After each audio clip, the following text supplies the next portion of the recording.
In Rome, from a vantage point 2 or 3 stories up, you can visually scan the city and you can see so many churches, and they're easy to spot because nearly every one of them is Catholic and nearly every one of them has a dome that looks like these.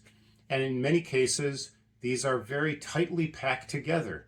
And so I asked a Roman-born friend, well, why on earth, given the economic realities of the 21st century, doesn't the Vatican sell off some of these properties, merge some of these parishes together, and consolidate resources?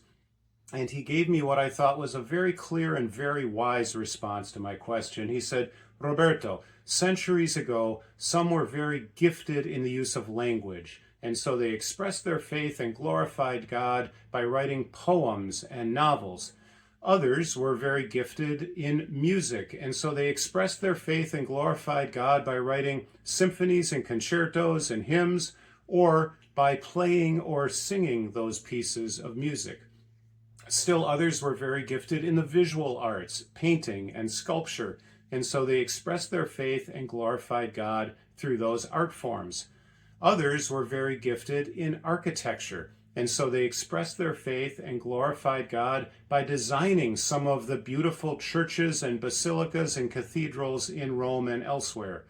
And still others weren't particularly gifted in any of those fields, and yet they had great wealth. And so they expressed their faith and glorified God by using their wealth to fund the efforts of the writers and the musicians and the artists and the architects.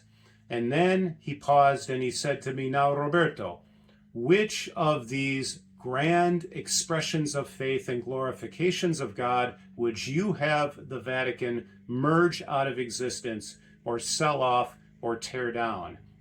And I found myself silently nodding in agreement with his reasoning, which leaves, I think, for us a couple of very significant questions. First, what is your single greatest God-given gift? Something that you're good at, but that also brings you joy and has the potential to benefit humanity. And then secondly, how are you using that gift to express your faith and glorify God?